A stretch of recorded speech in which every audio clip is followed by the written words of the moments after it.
Добра вечер. Започнува дневникот на КТВ 12 јуни 2026 година.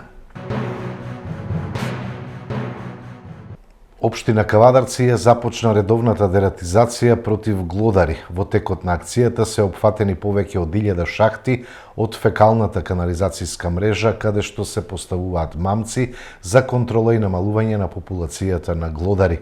Изведувач на работите е компанијата Лиса.ком МС од Кавадарци, информираат од локалната самоуправа. Со цел да го мотивира и награди вложениот труд, знаење и посветеност на младите, Општина Неготино денеска додели парични награди за најуспешните ученици и нивните ментори кои постигнале високи резултати на државни и меѓународни надпревари. На свечениот настан беа доделени награди за вкупно 45 ученици и 19 ментори од двете основни училишта, музичкото и средното училиште во градот. За освоено прво место, второ и трето место, учениците добија парични награди во износ од 5000, 4000 и 3000 денари, додека нивните ментори беа наградени со по 3000 денари. За првенци на генерацијата, Општината додели по 10.000 денари за најуспешните во основното образование. Ана Николова, Општинско основно училиште Страшо Пинџур и Јована Алтанџиева, Општинско основно училиште Гоце Делчев. Претходно ваква награда и беше врачена и на првенката на генерацијата во Средното општинско училиште Свети Кирил и Методиј. На сите ученици им посакува многу успеси во натамошното школување. На општината и на државата им се потребни квалитетни млади луѓе кои ќе останат тука, ќе вложуваат во своето знаење и ќе придонесуваат за подобра иднина, истакна градоначалничката Марија Нацева. Со оваа иницијатива, Општина Неготино уште еднаш ја потврди својата посветеност кон поддршката на образованието и личниот развој на младите генерации. Пари нема, резултати нема, затоа Мицковски брза на избори, сметаат од СДСМ.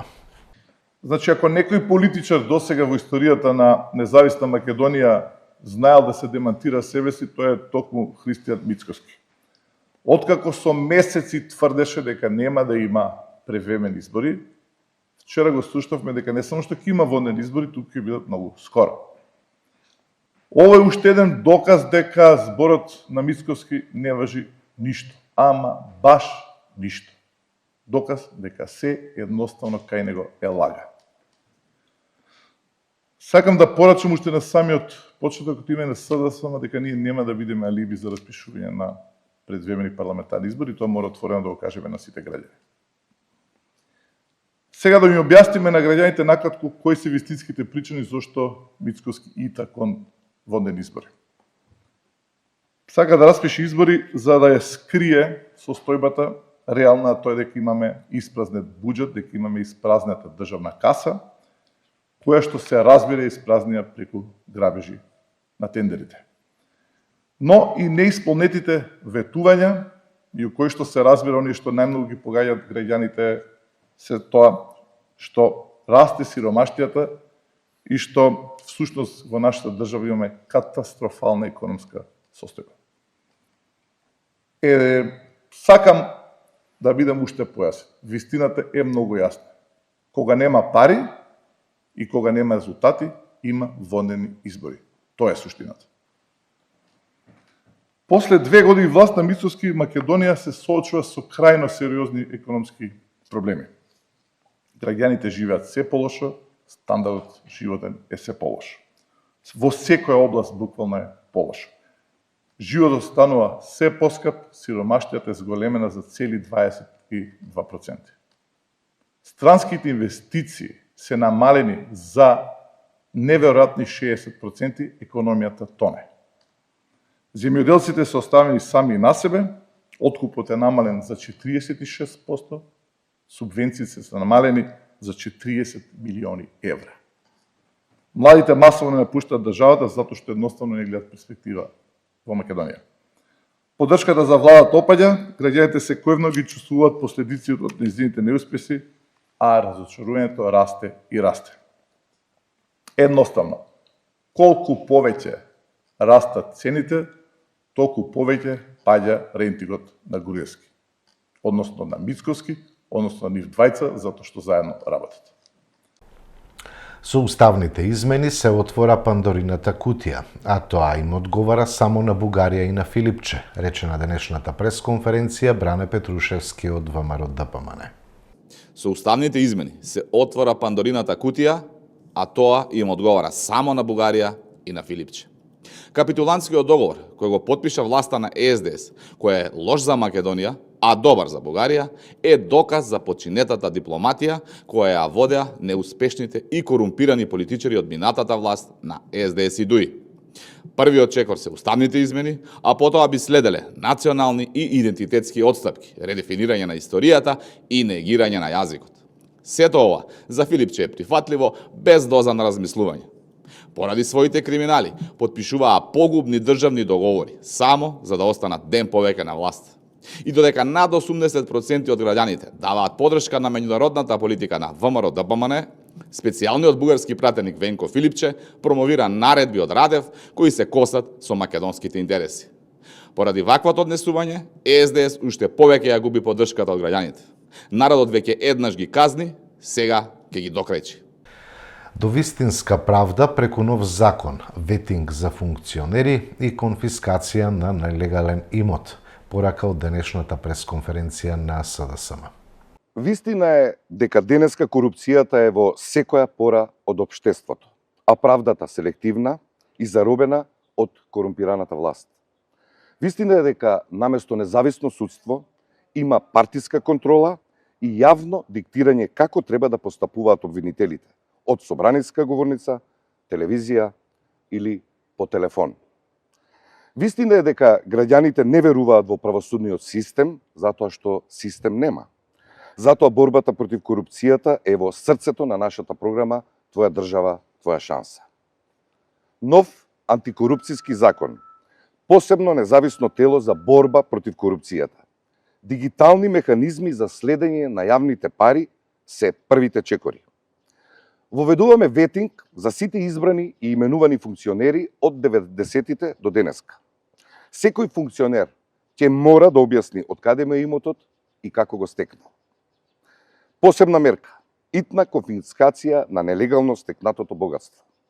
Правилно е граѓаните да знаат како функционерите дошле до својот имот. Ги укинуваме имунитетите на функционерите. Никој нема да биде над законот. Воведуваме ветинг и на судии и обвинители. Правдата мора да почне од оние што ја делат. Ќе воспоставиме јавен регистар на вистинските собственици на компаниите.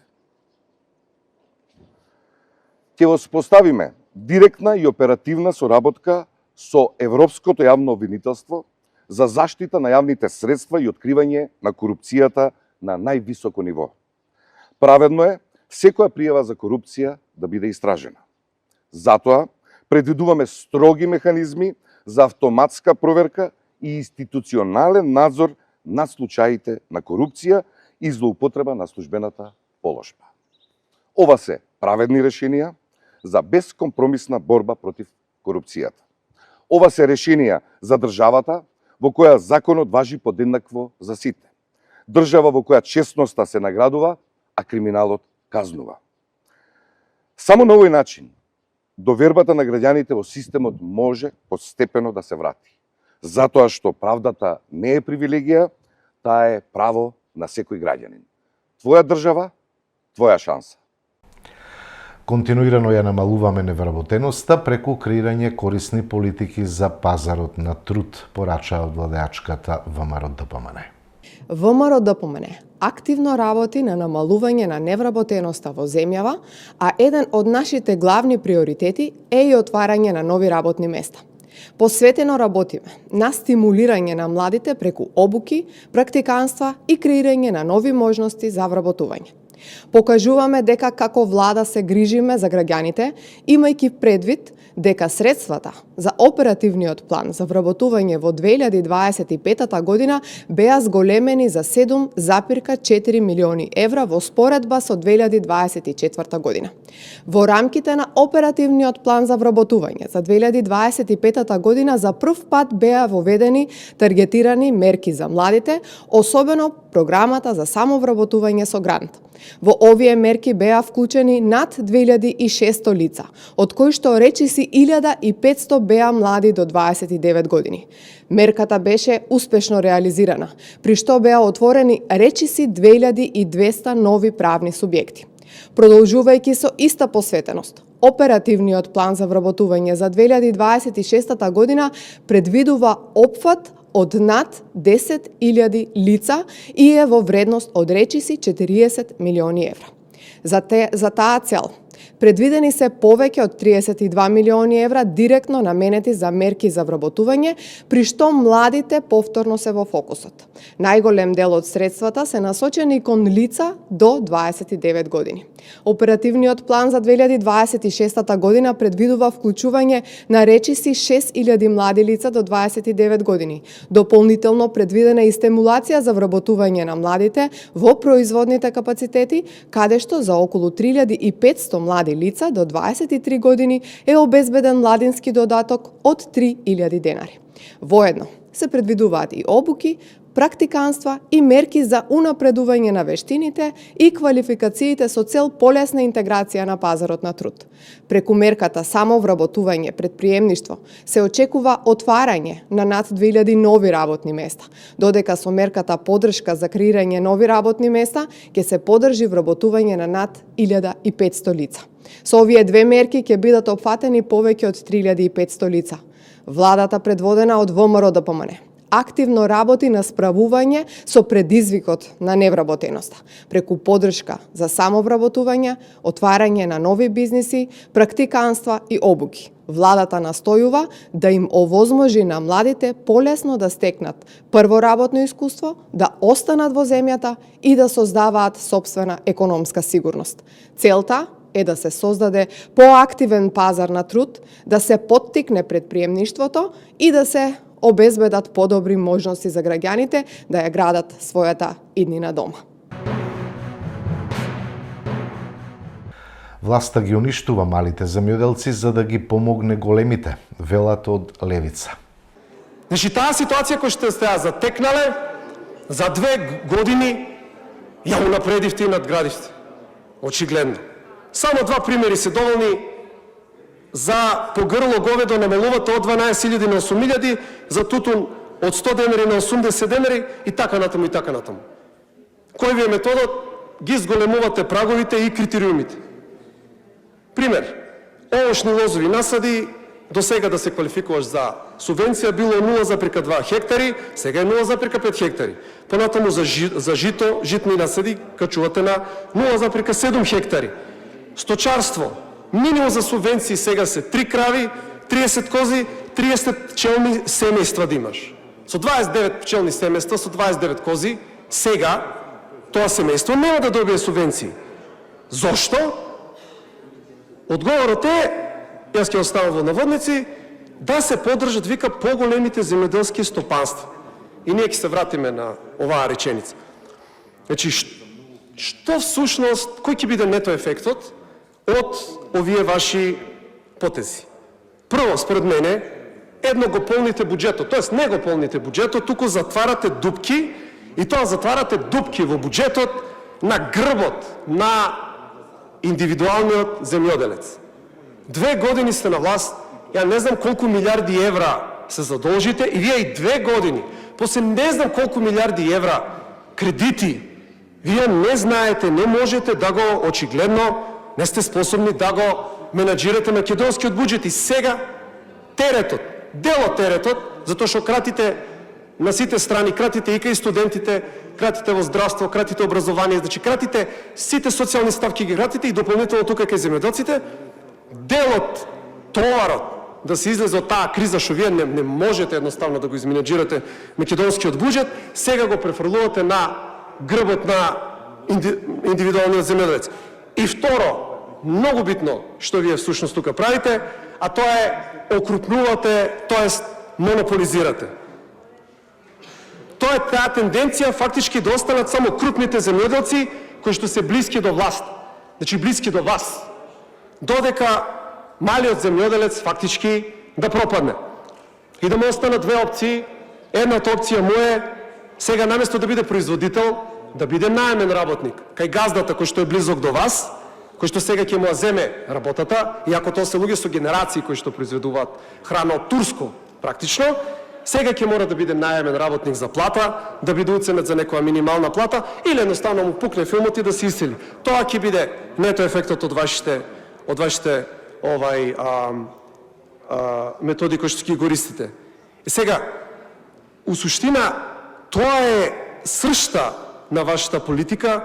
Значи во криза, а и не само во криза, и во нормална ситуација, постепено, со сите закони, со сите прописи, со целиот начин на владење, вие товарот во едно општество, штетата, тоа што мора да се плати, да го префрлите фактички на грбот на сиромавиот. Тоа е сршта на десничарската политика. Тоа граѓаните мора да го знаат и не е никаков инцидент, тоа е правило и практично ваша намера.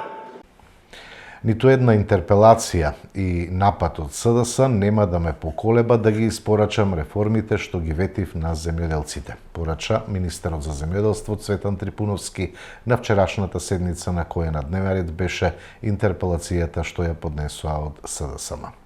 Се изнаслушав од опозицијските пратеници низа на небулози, дезинформации, шпекулации кои што се повторува кај секој еден кој што имаше денеска збор. Меѓутоа економските показатели и проектите кои што ги презентирав се доволен доказ дека водиме успешна политика во делот на земјоделските политики изминативе 2 години. Доколку ме прашувате дали сум задоволен од постигнатите резултати, ќе одговорам да, но секогаш може и има простор да се постигне многу подобро и поголем развој. Мојата обврска и задача на која што сум црсто фокусиран и напорно работам и верувам е да создадам услови во кои што секој еден земјоделец ќе биде почитуван и вреднуван, институциите ќе работат во интерес на земјоделците, а државата ќе биде вистинскиот партнер кон овие производители. Во изминативе 2 години голем дел од моето време го посветив на состаноци со земјоделците, одржав безброј средби со нив, состаноци со производители од сите области во земјоделското производство и сите чинители во земјоделскиот сектор, со цел изнаоѓање на заеднички прифатливи решенија, кој што е вложено голем труд. Вложени се бројни часови дискусии за размена на предлози, ставови и сугестии од сите засегнати страни, секогаш со приоритет кон македонскиот земјоделец. Затоа што земјоделецот заслужува посебно место, затоа што земјоделците се столбот на нашето земјоделско производство и обезбедување доволни количини на квалитетна и здрава храна.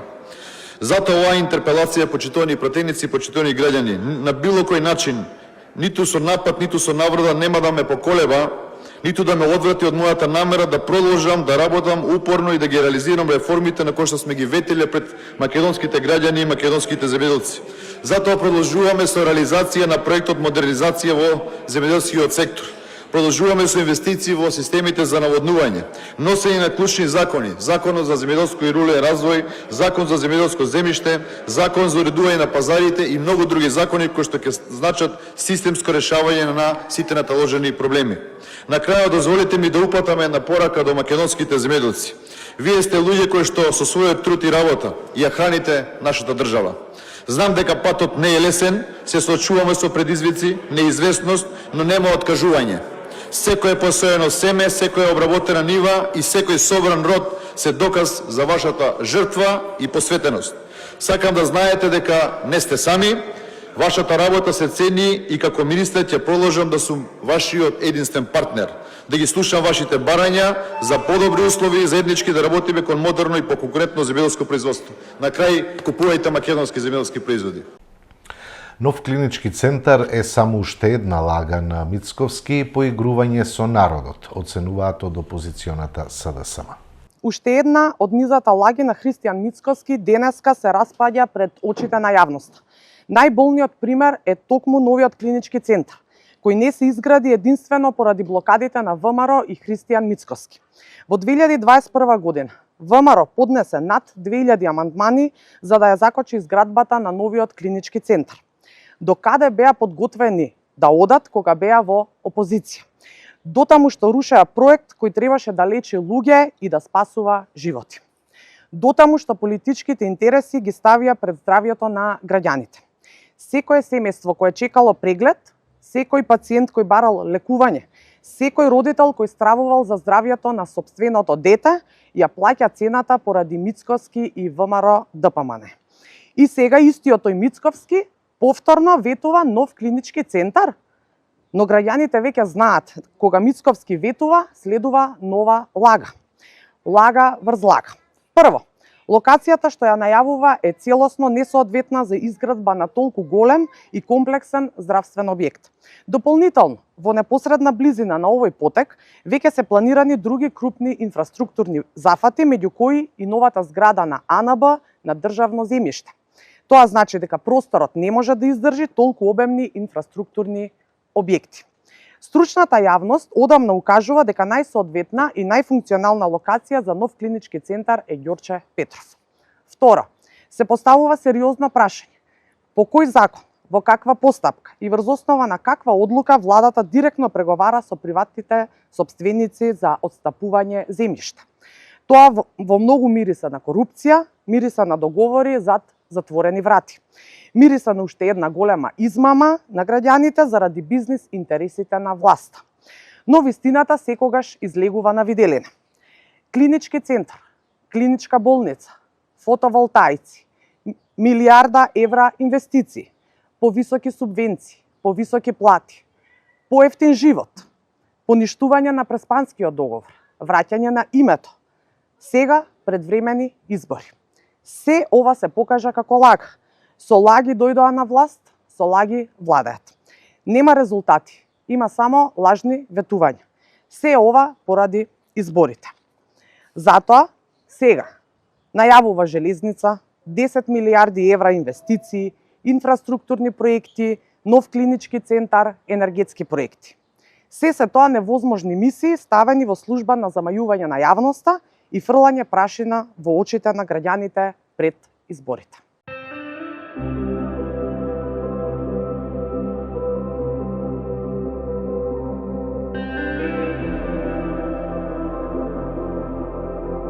Утре не очекува сончево време со мала до умерена локална облачност, ке дува слаб до умерена, наместа долж по Вардарието повремено засилен ветер од северен правец, температурата од 11 до 28 степени.